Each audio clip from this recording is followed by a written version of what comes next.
Hello everyone and welcome to a new edition of PWNcast in this glorious, glorious first week of December here in sunny Florida. Now, tonight I am not joined with Derek, may he rest in peace, or Pat, may he also rest in peace. But today I am joined with somebody, you're gonna love him, you definitely don't know him. Friend of the show, Vince. What's going on, man? Welcome to be here. And we're here to talk about a complete plethora of topics because, well, I just haven't done one of these in a very, very long time, and we've seen some things today that you people won't believe. Well, you'll probably believe it because of how Hollywood works, but we're going to get into that. Shaking my head right now. But as always, I like to start the podcast with what have you been playing lately, Vince? I've been playing Sunset Overdrive, Grand Theft Auto 5, Titanfall, and Halo Master Chief Collection. And I just started playing Diablo 3 Reapers of Souls on Xbox One. Okay. And that's something that I want to bring up, too, is that primarily with people that I've had on the podcast before, they've been PlayStation-centric, and you are the person that has the Xbox One, which, congrats for completely stealing Black Friday, by the way. Even I, at one point, was like, man, I should really pull the trigger on this, but ultimately I didn't. So, anything out of the ordinary with those games that you've been really enjoying, or? Oh, I really, really love Sunset Overdrive. It's a really fun game. I kind of burned through the campaign, which I wish I didn't do. The campaign's very fun, but it also has a lot of fetch quests, that sort of deal. Just quests on the side that flesh out the game. So you can either just burn through the campaign in like 5-6 hours, or you can make the game last, 20 hours. So, I really like that game. GTA 5, I'm doing online now, and it's a grind fest, and I don't really think I'm going to be doing GTA Online that much longer. Titanfall, I like a lot. I usually don't like Call of Duty style games. I'm usually more Battlefield. Bad Company 2 was the best first-person shooter for consoles, I think. And so Titanfall surprised me. It's very run and gun. I usually play 2 or 3 matches a day, and then I just head out. Stop playing. Halo Master Chief Collection, I have that. I also haven't played it online because it's still not working. No, yeah, because we've been playing that primarily co-op. We've been playing Halo 2 together, and it's just been bringing flashbacks to middle school for me, and just looking at the redone cutscenes by Blur, they're just amazing compared to the original Xbox. It's like, wow. Yeah, you can actually press the one of the buttons on the Xbox controller to go between the cutscenes done by Blur and the in-game cutscenes of the the original Halo 2, and it's quite a bit of difference. In some instances, it is quite literally night and day. Mm-hmm. Yeah, literally, they changed the setting a little bit, time of day. It's interesting. Yeah. Master Chief Collection still isn't working, at least for me. I tried to get into 2 games yesterday, just doing Slayer. Nothing. You would think Slayer would be pretty populated, but nope. No? Yeah, I've been hearing a lot of horror stories about how that game still does not work, and it's all the way up at the top now at 343. Like, even the head is issuing a statement saying, hey, look, we're working on it. And at this point, Microsoft really needs this. The Master Chief Collection, despite the fact that it's filled with games that have come out, I mean, some of these are over a decade old, this is still, to me at least, a killer app for the Xbox One.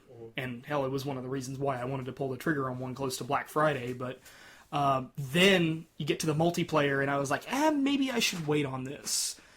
And I guess I made the right decision. It'll get fixed eventually. I'm not really stressing it too much for multiplayer because I played Halo multiplayer. I find it fun, but it was never really, I need to play it now. I bought it because I wanted to support 343 and Microsoft, and I mean, I enjoy the campaign. The campaign works fine, but multiplayer, I'll get to it eventually. It doesn't bother me too much. I mean, here's to hoping that the Halo 5 beta is still on schedule, because you have to launch the Halo 5 beta through the Master Chief Collection, and if the online doesn't work for that by the time that the Guardians beta is supposed to drop, it's gonna look pretty shitty. Yeah, I'm thinking maybe there's going to be a delay until January or February on that one. I mean, I'm not holding my breath. Yep. But anything else on the Xbox side of the fence? No, PC. I played Wolfenstein when it came out. I played a couple hours. Didn't get too far in it, but I really enjoy it. I almost bought it again for. Well, I bought it on Steam for like $20 some odd, and it was on Xbox One for $30, and I was like, well, I don't really need to play it. I don't need to buy it on Xbox again. I already have it, and I can play it with a controller just fine. Mm-hmm. And it's a really good game. And in fact, we'll be touching on that game a little bit later in the show. Mm-hmm. But I guess if you got nothing else, I'll just... PS4. Really lately, it's just been the usual multi-plat stuff. Like right now, I'm still trying to go through Far Cry 4, and that game is extremely overwhelming compared to the third one because there's so many more collectibles in that game. Like right now, I'm doing a side quest where you have to collect these tribal masks that the serial killer leaves all over the country or whatever area of Kyrat, whatever you want to call it, and it's huge game. Yeah, it's huge, and you get the wingsuit really early, but it's kind of pointless because there are so few places where you can actually wingsuit and be in the air for an extended period of time before you hit a tree or some guy shoots you out of the air with an AK. But overall, I'm enjoying that one so far. I've been going back and I've been grinding a little bit through Destiny now since they've been putting out the latest updates. I played Destiny. I uninstalled it. And that's basically what I have to say about Destiny. I did not enjoy it that much. Okay. That's fine. I'm just getting ready for the new expansion, and the latest updates have been proving to be promising, but it still does not change the fact that there are some major story issues with that game. Grind fest completely. I think it's a fun game to play with others, but it's not a fun game to play by yourself. And that's probably my problem. Yeah, because... Nobody's on Xbox. Yeah, because nobody's on Xbox One, even though they totally led sales on Black Friday. So here's to hoping that you'll finally get more people to play Destiny with you if you ever decide to reinstall it, which will be never. Yeah, no, I'll probably get back to it. Yeah, I mean, they've changed a lot of stuff with how weapons work and how materials work, and it's no longer like, I need to spend 3 hours on the moon to find helium. Now I can just go buy it. Yeah. Which... in typical MMO fashion, this is what typically happens before a huge expansion comes out.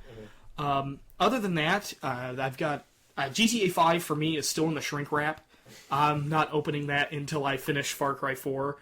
I played Call of Duty Advanced Warfare, and after Ghosts, which we were both looking at last year when I got my PS4, I decided, hey, you know what, just for shits and giggles, I'm gonna rent Call of Duty Ghosts, and I brought it over to Derek's house, and you were looking at it, and I was showing you a level with tanks, and just how the tanks moved, and how they looked like they were made of paper. Yeah, they looked like they had no momentum to them, no weight whatsoever. Like, it looks like a PS3 up-res. Oh yeah, it definitely was. There's no question about it. But Advanced Warfare is completely different than that. In fact, it's very reminiscent of Titanfall with how you move and stuff like that, with the exosuit. I didn't find that to be a bad game, but it's still Call of Duty, and the core of it, the core problems of Call of Duty are still there. Like, story mode's relatively pointless, despite the fact that Kevin Spacey does a decent job in that game, being the maniacal villain. I have a biological weapon, and I'm going to use it on people because I am the embodiment of wrath. What's in the fucking box? Yeah. So, in multiplayer-wise, it's better. It has a more frenetic feel to it. It kind of reminds me of Unreal Tournament a little bit with some mods, like low gravity or jump match. Yeah, so that one's all right. I pop it in every now and then and play a few matches of it. I think if I have a few minutes to kill before I have to leave for work or something like that.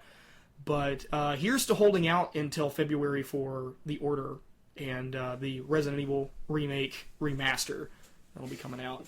So You brought up a Call of Duty story, and you said that it's. You said Call of Duty Advanced Warfare is similar to Titanfall, but the story is still useless. I think Respawn fucking realized that because there basically is no campaign in Titanfall. It's just multiplayer matches set to like people talking over. What happens if we lose? What happens if we win? the story is happening when you're fighting people online. It's like Halo. Fucking, I never liked the storyline for Halo. Yeah, I've never really enjoyed Storytelling, not storyline. Yeah, I mean, with Halo, I think that the story repeats itself very often in Halo, and I don't really play those games for the campaign. I just played it for multiplayer, things like that. But there are some people out there that swear by Halo's storyline, saying that it's one of the best games ever told in video game history, and I'm just shaking my head like you are right now. Just no. Just like free space. Free space. Yeah, hey, Volition, you done rehashing Saints Row? Can we have another free space game? Fucking doomed. Yeah. So that's all that's been going on for me. Just holding out until January 20th when the Resident Evil remaster drops. Mm-hmm. Super, super excited for that. Only game that I can think of. When does Phantom Pain come out? Phantom Pain does not have a release date yet, but is expected sometime next year. Okay. We are going to be getting a multiplayer reveal of that game this week at the Game Awards, funded by Jeff Keighley, who must have used all of his Dorito and Mountain Dew dollars to fuel this Game Award frenzy. You think Doritos, Mountain Dew? Yeah, oh god, that's right, they're making that. So, yeah. Anything else for games played lately? No, I play Rome 2, Total War. All the time. All the time. I sink a shit ton of hours into that game. The first Rome Total War game, I put about 500 hours into. Actual being there hours, not just leaving the game open. And then Rome 2, 300-ish hours. So it's a lot of time. Yeah, typically whenever I log into Steam, which is not very often, but when I do, typically you're playing Rome. Yep, you really like that RTS a lot. Libyan infantry. Yeah, I'm sick and tired of hearing them cry out for Libyan infantry. Gonna have to link them that. So, the big thing that's been going on for the past week and a half now is movie trailers. And I guess we'll start with, in chronological order, going back to Star Wars Episode 7, The Force Awakens, because apparently all life can go to sleep in the Star Wars universe. And I've already put up a video on my reaction to it, and I kind of need to make an addendum to it, because some of my feelings have changed on it, but not really that much. So, what did you think about the Episode 7 teaser? Thought it was kind of dumb. They just had... They played upon... They did a pretty good job of a teaser trailer, as far as that goes. Just because they brought back familiar-looking... things that are familiar to the original series. Like the prequels, or the sequels. The 4, 5, and 6. Yeah, 4, 5, and 6. 4, 5, and 6. So they brought back that imagery, and then they didn't do anything too out of whack, except for, of course, the lightsaber. But that doesn't really bother me. I mean, pragmatically, would he be able to use that lightsaber without accidentally hurting himself? Maybe not. But I mean, you could say the same thing with Darth Maul. And that's the big addendum that I need to make after that video, because now it doesn't really bother me as much, because when I start to think back at the Star Wars, just counting the prequels and the classic trilogy, there are some pretty stupid lightsabers out there. Like, Darth Maul's lightsaber, when you start to think about it, is kind of dumb. It looks cool. Yeah, it's not practical. It would be best as a two-handed weapon, but he does use it like that, but he also uses it one-handed, and he's just, like, flipping all over the place. Because he's Ray Park. Yeah, so it's just like, what? But, yeah, the lightsaber doesn't really bother me too much.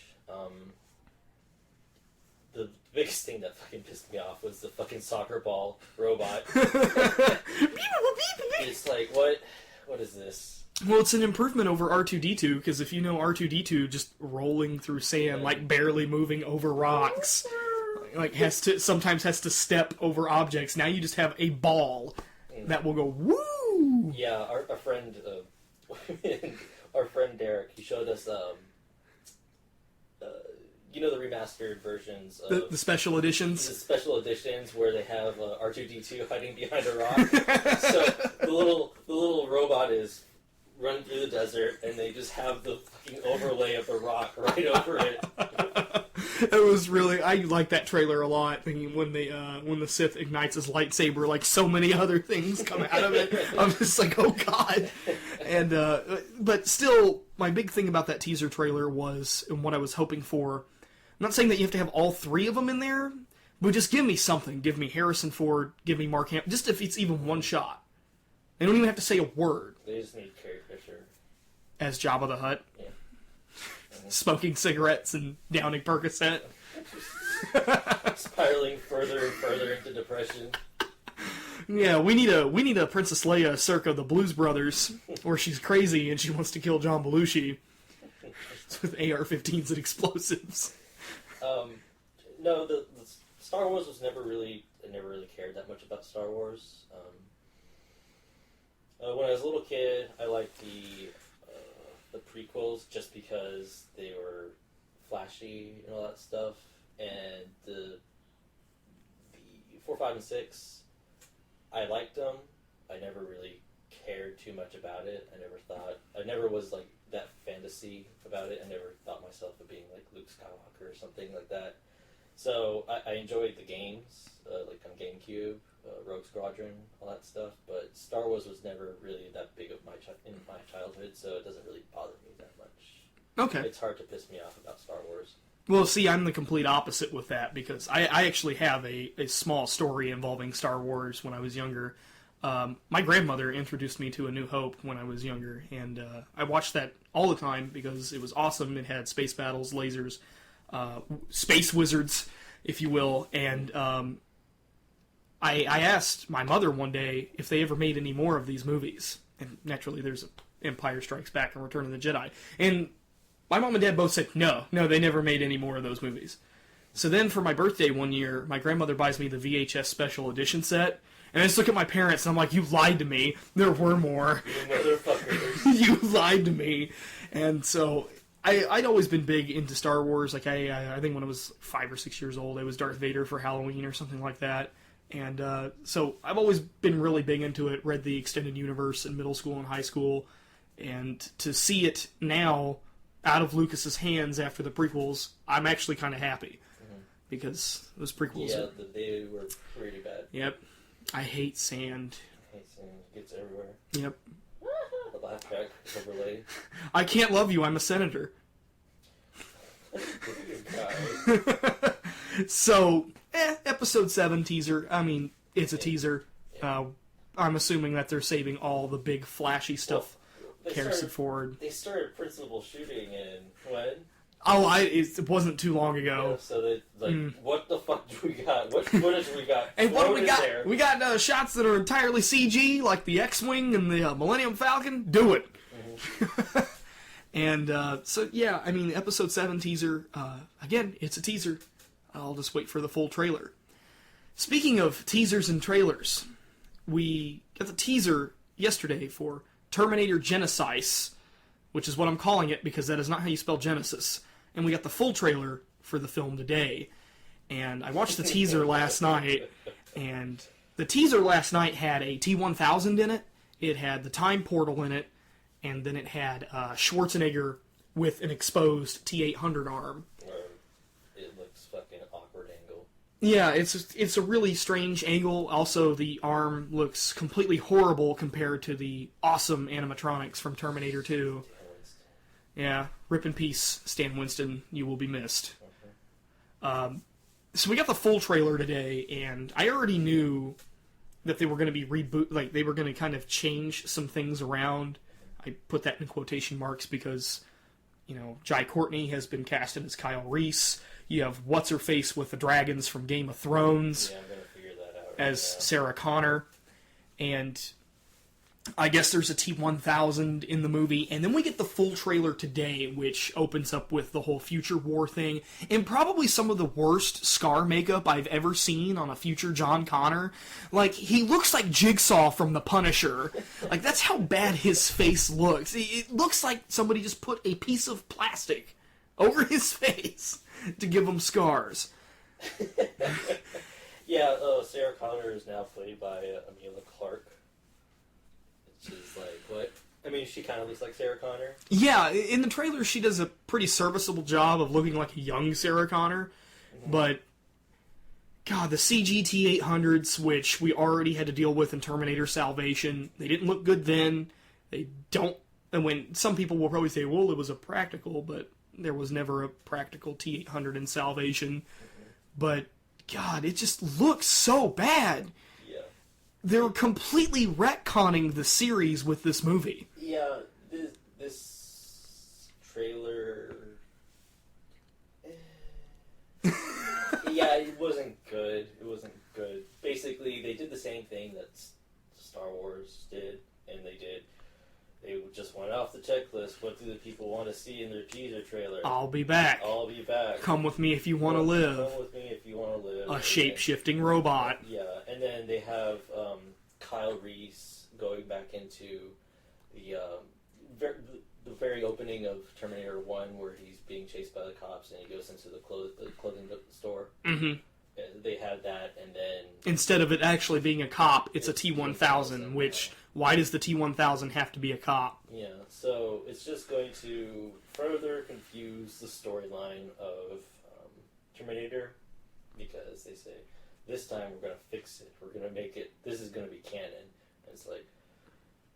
They said that with 3. Yeah. They said that with Salvation. Yeah. And now they're saying it with this one. Yeah. And then we get old Arnold Schwarzenegger as T-800, which, unfortunately... And I have no reason, I don't understand why James Cameron said this, but they consulted him on how can we bring Arnold back because of his age now. I mean, he's visibly aged. How can we do that?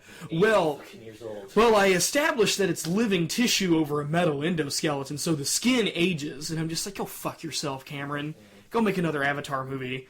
Yeah, which he's doing. This trailer... I really like Terminator 1 and 2. Mm-hmm. They are very good movies.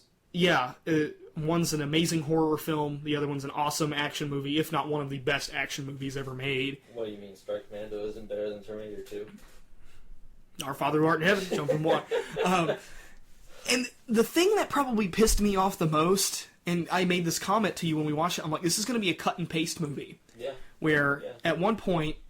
Kyle Reese was like, well, I was sent back to stop a Terminator. We already took care of that. And you see old Arnold with a shotgun shooting at almost like, hey guys, we ripped this image right out of the Terminator 1 Blu-ray and stuck it in. They did that with this movie, and that's what I'm afraid that they're going to be doing.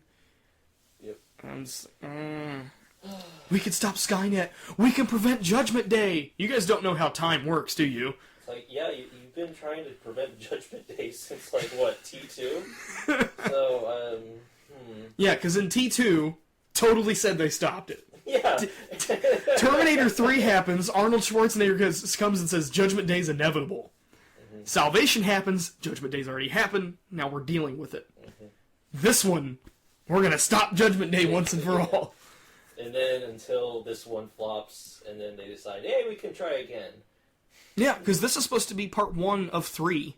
Oh, really? Yeah, this is supposed to be a trilogy. Oh. Yeah, and they're supposed to be shot back to back. So Amelia Clark's, she's contracted for being the whole... Wow. Yeah, there's supposed to be 3 of these total for this trilogy, and the only thing I can say is just give the rights back to James Cameron, and when he gets done doing his alien interpretation of Pocahontas, he can finally make a proper Terminator sequel. Who's the guy who plays, I call him generic action hero. He was in, Live Free or Die Hard? Yeah, Live Free or Die Hard. And wait, no, that was, wait. No, it was no. It was the 5th Die Hard movie. Yeah, Die Hard 5, which, I don't know. Fuck, I can't remember. Die Hardest. Yeah, Die Harder or whatever, I don't know. A Good Day to Die Hard. Yeah, that's it. That's shitty incorporation of Die Hard. Yeah. Yeah. He was boring as fuck in that movie, and I only seen him in that movie. Mm-hmm. And it doesn't seem like he's a very good actor. No, he's not. And he's going to be in the Suicide Squad movie, too. Oh, is he? Yeah, that's another thing that we can bring up, too, is that they announced the cast of that. Will Smith is in the Suicide Squad movie. Now I'm pissed. Welcome to Earth. Hey guys, you saw I, Robot? Remember that great movie? Hey, did you guys see I Am Legend? That inferior remake of the Omega Man? Mm-hmm. Anyway, so... Yeah, this Terminator movie looks like shit, and I'm really disappointed because it's... But then again, I thought that the 2014 RoboCop was going to be pretty shitty, and it wasn't. It wasn't as good as the original, but it's still better than 2 or 3. Yeah, it had the nods toward it. Yeah. I eventually saw it, and then they incorporated it. I'd buy that for $1. I wouldn't buy that for $1. But it wasn't, it wasn't just ripped off completely. Mm-hmm. Like, this is, like, I'll be back. Yeah, so I can't believe I'm saying this, but we have a sequel RoboCop movie that's going to be better than a sequel Terminator movie. So, yeah, this movie looks like hot garbage, and I don't really want to see it. I'll wait till it's in Redbox for $1.20 or something. Yep. So, Oh, man. James Bond. Yeah, James Bond. So Bond 24 officially has a title, and it's got me really excited. It's just going to be titled Spectre. And they had a little 20-second teaser, which just has a gun firing and a bullet hole through glass, which I'm immediately going, that is a reference to On Her Majesty's Secret Service, with his wife getting her head blown off. Yep, Spectre is back, baby. They don't have Blofeld, though. I've read. Well, the thing about that is that there's speculation as to who Christoph Waltz is playing, and they seem to think that he might be Blofeld. The guy who played Mr. White in Casino Royale and Quantum of Solace is coming back, which is surprising considering that he was like, fuck these movies, they're the worst. I don't remember that movie at all. It's... Well, to be fair, I don't remember fucking Bond movies that much either. Yeah, I mean, I'm a big fan of the franchise, and we watch them on a regular basis. Sometimes you fall asleep in them. No, most of the time I fall asleep. Like, how many times did it take us for you to try to watch The Spy Who Loved Me? We said 3 or 4. Yeah, it was like 3 or 4 times before I you... eventually got it on the 4th, I think. Yep, you finally got it. And I'm really excited because I'm glad that the Kevin McClory crap is out of the way, and that the rights to Spectre belong to Eon. Okay, good. Yeah. That's what I was thinking. I was going to ask if that got cleared away because I didn't read that Blofeld was the main villain. Well, see, that's the thing, is that the whole Quantum with Casino Royale and Quantum of Solace was supposed to be a replacement Spectre. Then they made Skyfall. Kevin McClory, his ability to retain the rights expired, so they snatched him up. And it's like, yay, we can finally do a proper terrorist organization like we used to. Two things. Okay. Dave Bautista. Yeah. Still, I want to see how he does. He did a very good job in Guardians of the Galaxy. Mm-hmm. So I'm excited to see how he does it here. I'm gonna guess that it's not gonna be a very comedic character. No, I think he's going to be a physical villain. Yeah. Like Jaws or Gombinda or something like that. Yeah, so if he has very many lines, I'm interested to see how he does. Because he's just going to be typical bad guy is what I think. Mm. Hired goon. Hired muscle. Really. Hired muscle, yeah. And you also got Monica Bellucci, which... Monica Bellucci is Monica Bellucci. We'll see where this goes. Mm-hmm. And also, this is not related to the podcast at all, but the Maze Runner has some organization. It's called Wicked, WICKD, and the acronym, what that actually represents, is ridiculous. Just go look it up because I can't remember what it is, but it's completely ridiculous. And I was in the movie theater with my girlfriend. We were watching it, and then they tell us what Wicked stands for, and I burst out laughing. I was like, what?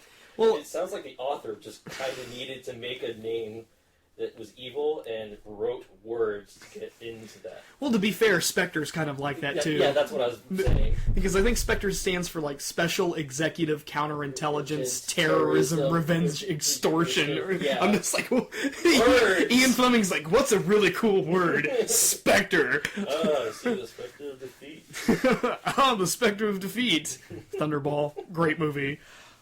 So, Bond 24, it's going to be awesome. And believe it or not, that's starting principal photography in just a few days and has a release date of November 6th of next year. It's going to be fucking fast. Yeah, I better hope that Daniel Craig doesn't break another arm like he has in every other movie so far. So this is his last movie, right? No, second to last. Okay. This one's rumored to be a two-parter. You're going to have a part one and then a follow-up, which is, I'm hoping it's like a little bit like On Her Majesty's Secret Service, where a wife-like figure gets a bullet to the head, and then he goes all revenge, like he was supposed to in Diamonds. But that didn't really happen, because Lazenby was not in the role anymore. So that's it for movie trailers. I don't have anything else, unless you've got anything. No. Okay. So Black Friday. Black Friday happened. Did you get anything good on Black Friday? Got Titanfall, I got Shadow of Mordor, and I got Diablo 3. Got Titanfall for the deal. It was $13.50 or $12.50 for the base game, and then all the expansions. I got Shadow of Mordor for $30, and I got Diablo 3 for like 30, 35, something like that. Well, so that's what I got Black Friday. For Black Friday, I bought this brand new microphone, which we're talking into right now, which is really, really nice. It was an Amazon Lightning deal. And I also bought a few presents for some people. And unfortunately, one of them, I just found out before we started the podcast, got canceled before we started. So that's a little unfortunate. But we're going to take a quick break, and we'll be right back after these messages. All right, let's get into some news. Hooray for news. So, you ever been to Australia, Vince? No. Do you want to live in Australia? No. Well, what if I told you that Targets and Kmart stores in Australia are pulling copies of GTA 5 because feminists think that Grand Theft Auto 5 is sexist? Wouldn't be surprised in the least. This to me is, you know, I haven't talked about all of this feminism and Gamergate and all of this for a good reason, because I feel like everything that I need to say has already been said. It's bullshit. Getting yourself in there would just be a black hole. Yeah, it would serve no purpose for me just saying, hey, this is bullshit. Yeah. Is what I'm doing right now, but it's dumb. I mean, really, Grand Theft Auto has always been a series that's been under fire and controversial. Especially in Australia. Yeah, because of their outrageous ratings board. Yeah. Like something like Fallout 3 wasn't able to be there. Saints Row, things like that. And it's stupid. Just because somebody has a different opinion than you do, you feel like you need to deprive them Squelch it. Yep. Of something that they may or may not enjoy. Yeah. Yeah, it's just basically squelching behavior. I don't really think it's very valid to do so. Sure, there could be like, you know, feminist arguments where women violence against women, but you can do violence against women indiscriminately, or violence against men indiscriminately. I haven't played through the game the whole way through, but so far in the story mode, I've seen nothing that really targets women against violence or casts them in a bad shadow or a bad light. Basically, in having played through the game, there's no specific situation where it's like a woman is singled out to be to have violence acted against her. Like it doesn't matter. I mean, in Grand Theft Auto, you have the ability to go up and down the street with a machine gun and just wipe away anybody on the street. It doesn't matter who it is. I mean, it's not like there's only women out on the street and you're only able to kill women. It's not. I don't get it. It's extremism to me. The only thing I can think of is I've just gotten to this part in the game where you have to work with somebody and they have a lawyer who's a woman and who's very, you know, work-oriented, work-centric, and then I can't remember if there's comments that the characters say, Franklin or Michael or Trevor, if they say anything about the woman being, uppity or whatever. The only thing I can think of is Trevor says that he wants to fuck her, but Trevor's insane. So I don't really see that as the game being sexist. I just see that as Trevor's character being Trevor's character. Exactly. Yeah. So, I mean, and this is a very touchy topic, and I guess the only reason why I brought it up is just to say, hey, this is bullshit. Let people play what they want to play. No, go ahead. I was going to bring up, I just told Danny about this before the podcast, but I read a parody article, satirical article, where Walmart is giving $30 coupons to any woman who wants to buy GTA 5. And you know what? That's really funny. Yeah, this just needs to stop. I mean, people like, and everybody attacks Anita Sarkeesian and all this other stuff, like they've threatened her life and all of this. It's really easy, guys. If you just don't give her attention, she will fade out of existence, because that's how our society works now. Yeah, like Ebola. I was about to say, remember Ebola? Yeah, once the elections happen in the U.S., you don't hear shit about Ebola anymore. Forget about Anita Sarkeesian for 15 minutes, she will be gone forever. So, also, she should totally refund those people's money for that Kickstarter. It's a little outrageous. But moving on, Gabe Newell, your Lord and Savior of the PC Master Race, has unveiled Steam Broadcasting, the ability to live stream video games from your Steam library to directly compete with Twitch. Yeah, I think it's good. Twitch needs competition. There are competitors. There's Hitbox. I don't know if they're still up. There was Ustream. No. There was Pwned or Owned. I can't remember. It got shut down because they didn't have money, so they couldn't pay their employees or their partners. Yeah, their partners. So they got shut down. One of my favorite streamers was on there, and all of his videos were on there, and I had no idea that it was going to be shut down. So who was it? Oh, he was some League of Legends player. He's an asshole though. His name is Sitko, Syedtko. Mm-hmm. He doesn't play anymore. He kind of got over it, but he was an asshole, and I liked his sense of humor, and that's why I watched him. Not so much for the League of Legends stuff, but he doesn't really stream anymore. Mm-hmm. Anyway, Steam Broadcasting, I think it's good. I think Twitch needs competition. I think Twitch can handle themselves against Steam, or Valve, really. So yeah, I think it's a good move.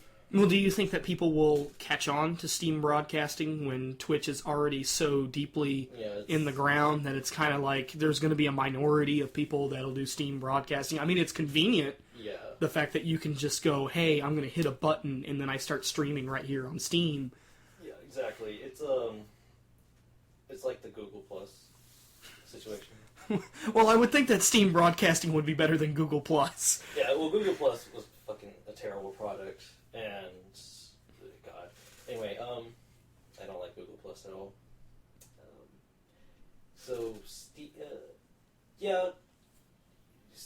Twitch does have that user base already, and that's very important in economics.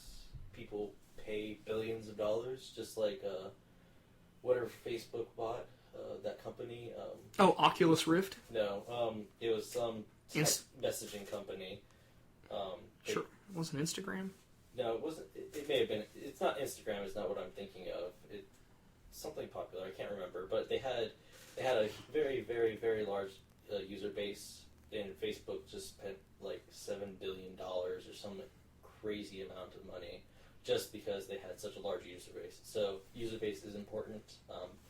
Steam has a very good user base right now, and generally Steam picks up with whenever Steam implements something, the users generally follow along. So I don't think it's going to be that much of an issue, but I don't think it's going to be hitting Twitch that soon. Okay. It's not going to be a competition to Twitch that soon. Mm-hmm. Well, it's nice to see that it's becoming more and more convenient for PC gamers to be able to stream online. I thought of the what Facebook app is WhatsApp. WhatsApp. Yeah. Never heard of it.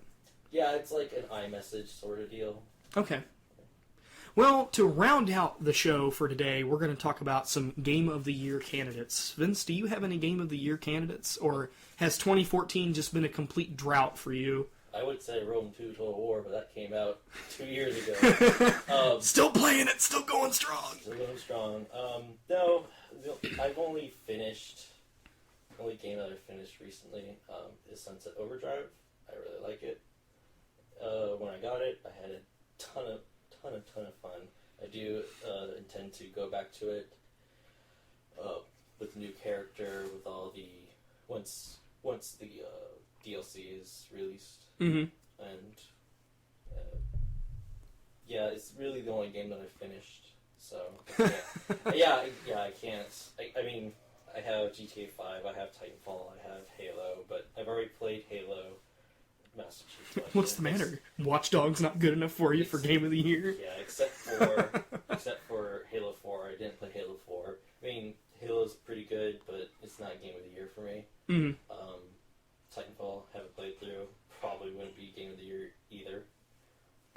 GTA 5, can't really call that Game of the Year because it came out in 2013. It's just a remastered version. So Sunset Overdrive gets mine. If I finish Wolfenstein, I'll let you know. See if that changes anything. Which is perfect because Wolfenstein is on my list for candidates for Game of the Year. That game was fantastic. Took me completely by surprise as to how good it was. And normally I don't nominate FPS games for Game of the Year because typically they're the same. Mm-hmm. They're formulaic. They don't try to do anything different. Wolfenstein is an absurd concept executed beautifully. Yeah, it carries the... When I was playing it, it carries the Wolfenstein combat system. Yes, and it's just outrageous how it works. I mean, dual wielding the big old MP40s or whatever. Yeah, just strike commando. Yeah, so Wolfenstein's definitely on my list. I can tell you what's not on my list: Watch Dogs, or really anything Ubisoft this year. Yeah, Assassin's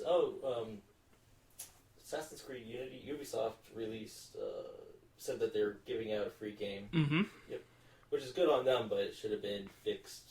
You know. Yeah, I mean, it should have been done. Push it back, which is what Rockstar does all the time. Mm-hmm. I mean, they've already got the new one for next year announced in the title and everything else, Assassin's Creed Victory. Yep. Which I'm just like, you want to fix Unity first? Yeah. That'd be great if you guys fixed Unity first. So do they have it rotating on different teams? Well, Ubisoft is a company that has, its studios are about 10,000 people. So they definitely have the manpower to crank out something like this once a year. The question is, should they do it once a year? Yeah. And I want to answer that question with no. They should not release an Assassin's Creed game every year. Like what's happening Call of Duty. I mean, Far Cry 4 is a fine game, and yeah, you could totally say that it's exactly like Far Cry 3. There's not much different. And that's not a bad thing, because Far Cry 3 is an awesome game. I mean, throw in some new weapons here and there, get a bigger map, get more stuff to do. It's a good game. But I mean, the crew... Watch Dogs, Unity, no. Yeah. One game this goes back to the previous segment of the show, but one game I do want to actually try is Forza 2 Horizon. Mm-hmm. Horizon 2, whatever it is called. Seems fun. I like racing games. Not very good at racing games, but I still like them. And, yeah, I mean... That could be Game of the Year, but, you know, I need to play it first. Yeah. Before I can call it Game of the Year. Hey, I should really play that. Game. Yeah. I mean, this has definitely been a year where, I mean, you even look... The releases were stacked against the end of the year. Yeah, and it's been a really, really rough transition year. Mm-hmm. I mean, the multiplats, when they were good, they were good. When they were bad, they were bad. Yeah. Like Unity, Destiny being such a huge letdown. Yeah. It's just, overall to me, it has not been a very good year. And with 2015, and looking at what's coming out in 2015, it's poised to be a much better year. Yeah. For both games and movies. Yeah. So, with movies is an entirely different story in 2014. Well, not really entirely different, but... Well, you had a couple. You had good movies. You have Enemy, got released this year. Guardians of the Galaxy got released this year. I can't remember if Interstellar. God, Interstellar. Fuck that movie. Oh, okay. Blue Ruin was good. I really like Blue Ruin. Snowpiercer was good. I still haven't watched Snowpiercer. It's on it's on my Netflix queue. I need to watch it. Chris Evans does a good job. He can actually act. Well, he is Captain America. Which surprised me. I know. He's not supposed to be able to act. He's Captain America. Captain America does not act. He just opens his mouth and patriotic garbage comes out. Oh, for America! Yeah. Yeah, I mean, it's been a rough transition year, but 2015, whew, that's going to be a fun year. Oh, one movie that fucking sucked was Boyhood. That movie fucking sucked. Never seen it. Don't. It's like watching paint dry. Oh. And I've watched paint dry. And it's this asshole character that you follow throughout his life, and you just watch him grow into an asshole, and you don't give a fuck about him. Oh, is that the one where what's his face followed the kid around for like a decade? Yeah, decade. Okay, Filmed it, yeah. That's the movie you're talking about. I think it's Ethan Hawke is also in that movie. And Lars von Trier is Pie. Is a Too Many Cooks. Too many cooks, too many cooks. So yeah, I've got nothing else. I mean, I wonder what the people are going to think about you. Whatever. Friend of the show, Vince. Friend of the show, Vince. I mean, because we haven't even mentioned the fact that you're a frequent contributor to the other channel. Yes. Metal Couch TV. Metal Couch. Yep. Most of his reviews come from me. Oh my god, somebody's a ghostwriter. Mm-hmm. No, not really. I guess we disagree on some metal albums. So, Vince Shotgun Justice is a piece of garbage. You need to get into it. You need to get into it. I listened to Miami. Okay? I wanted to rip my ears off. Miami. You're from Canada. And what do you know about Miami? Anyway, so, thanks a lot for listening, guys. For Vince and myself, PWNcast, signing off. See ya. PWNcast.